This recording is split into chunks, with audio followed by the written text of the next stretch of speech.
조국 전 장관이 엎친 데 덮친 격으로 또다시 악재가 하나 터졌습니다. 조국 전 장관은 서울대 교수입니다. 지금 서울대 로스쿨 교수로 있습니다. 그런데 어쩌면 서울대 교수직에서도 나가야 될지 모른다. 이런 관측도 있습니다. 왜냐고요?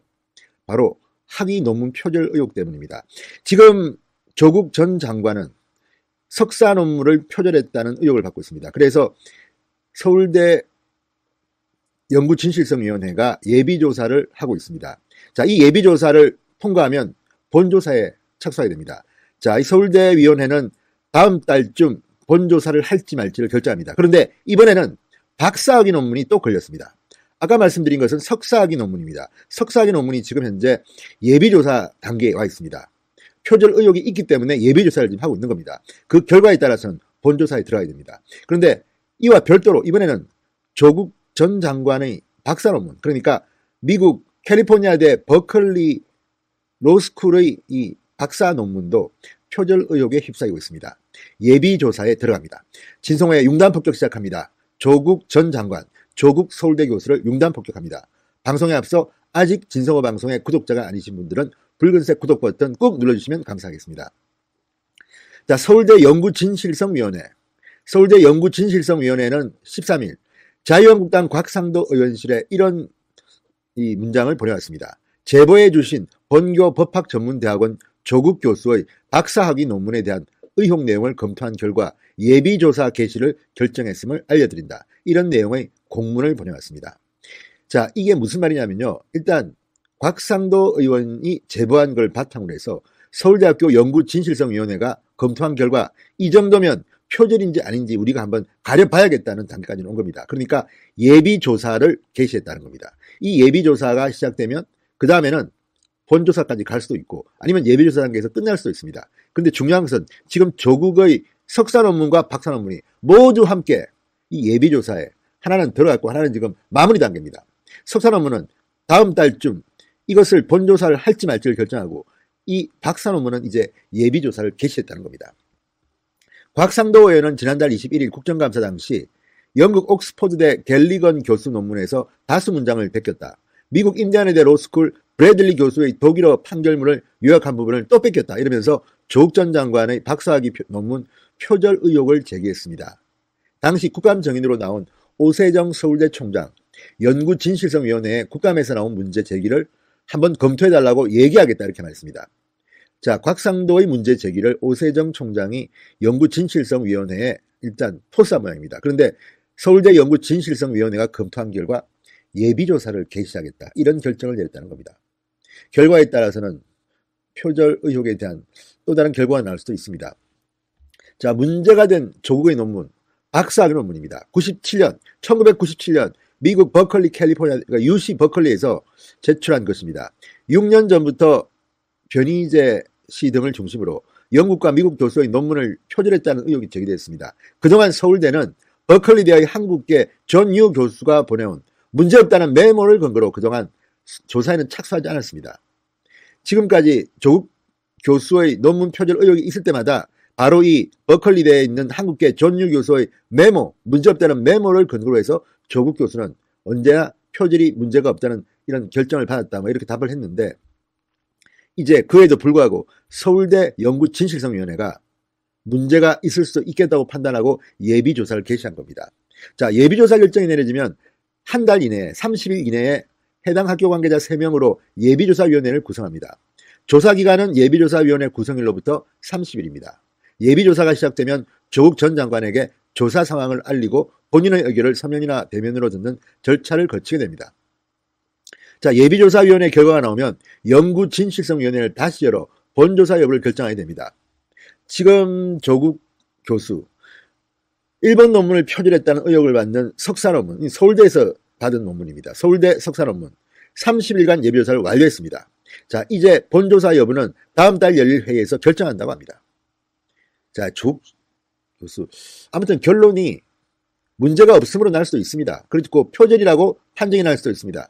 그렇긴 하지만 어떻게 석사 논문과 박사 논문이 모두 지금 예비조사 단계를 거치게 됐는지, 아무튼 조국 전 장관은 참 의혹이 끝이 없습니다. 지금 조국 장관은 이제 검찰에 소환돼서 이 조사를 받는데 이 법률 전문가들은 피의자가 되는 것은 당연한 것이고 구속 기소가 되느냐 불구속 기소가 되느냐 그것만 남았다고 말할 정도로 지금 조국 교수의 혐의도 상당히 중요한 것으로 보입니다. 그런 가운데 이와 별도로 학자의 명예라고 할 수 있는 표절 논란에 휩싸였습니다.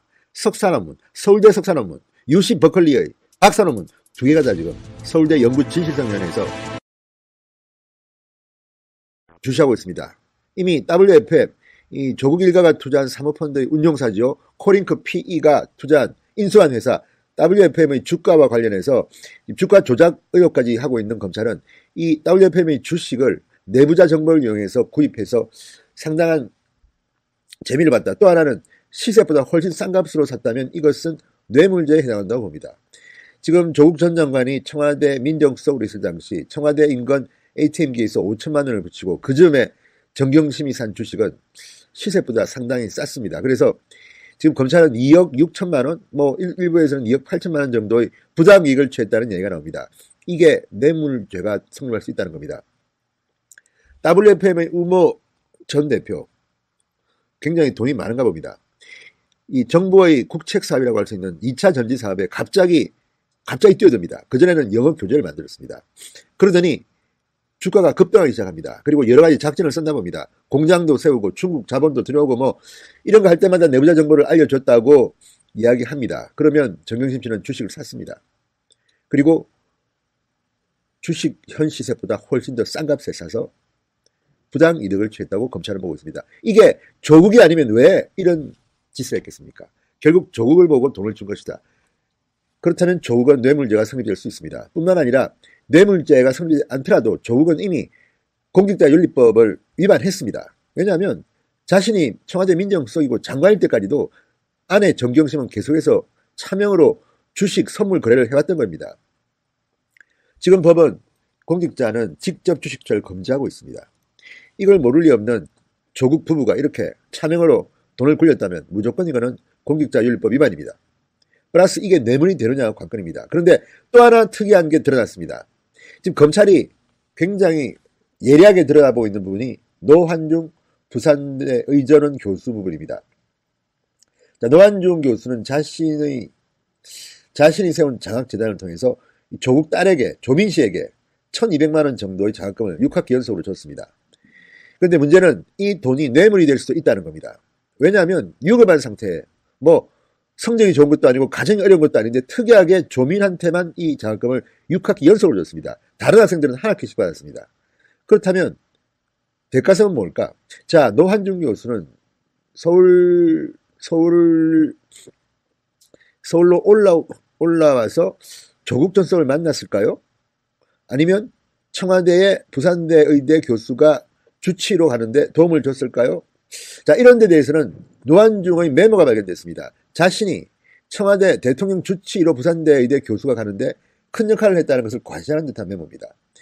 그리고 또 하나는 자, 노환중 교수가 지금은 오거돈 부산시장이 임명하는 부산의료 원장으로 갔습니다. 이건 역시 우리가 의심할 수밖에 없는 대목입니다. 왜 갑자기 갔을까? 본인은 물론 투명하게 경쟁했다고 주장하지만 과연 그럴까요? 그리고 또 하나 문제는 이런 가운데 조국 전 장관의 모친 박정숙 운동학원 이사장과 조국 장관 그리고 노환중 교수가 함께 행사장에 있는 사진 같은 것도 지금 공개되고 있습니다. 이런 것들을 보면 과연 이들이 몰랐을까요? 그리고 또 하나 이 돈이 1,200만 원이면 일단 김영란법에는 걸립니다. 청탁금지법에는 걸리기 때문에 어쨌든 조국 전 장관은 피해자로서 여러 가지 부분에서 빠져나가기는 대단히 힘듭니다. 근데 문제는 뇌물죄 액수입니다. 지금 본인 또는 제3자를 통한 뇌물죄가 된다 그러면 지금 2억 원이 넘는 뇌물죄가 적용된다면 아마도 조국 전 장관은 상당히 오랫동안 감옥에 있어야 될지도 모릅니다. 지금 여러 정치인들이 이런 이유 때문에 감옥에 가 있습니다. 상당히 오래 가 있는 사람들도 많습니다.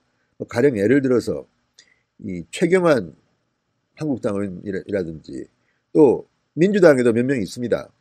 이런 사람들을 보면 이 정도면 이거 상당히 오래 있겠는데 이렇게 생각하는 변호사들이 꽤 많습니다. 문제는 조국이 이것을 알았느냐 또는 조국이 함께 공모했느냐를 드러내는 건데 지금 조국의 핸드폰 문자 메시지가 다량으로 발견됐고 또 정경심 씨가 조범동 씨 등과 나눈 이 문자 메시지 통화 내역들이 컴퓨터에 고스란히 남아있다고 합니다. 자, 그렇다면 그 안에서 뭐가 터진다면 조국은 구속될지도 모르겠다는 생각이 듭니다. 지금 언론들도 이제는 보도를 이렇게 합니다. 조국은 피해자로서 무조건 기소된다. 문제는 구속 기소되느냐 불구속 기소되느냐가 문제다 이렇게 이야기합니다. 또 일부에서는 두 분을 함께 구속시킬 수 있겠느냐고 하지만 또 일부에서는 무슨 말이냐 그런 경우도 많다고 합니다. 자, 문제는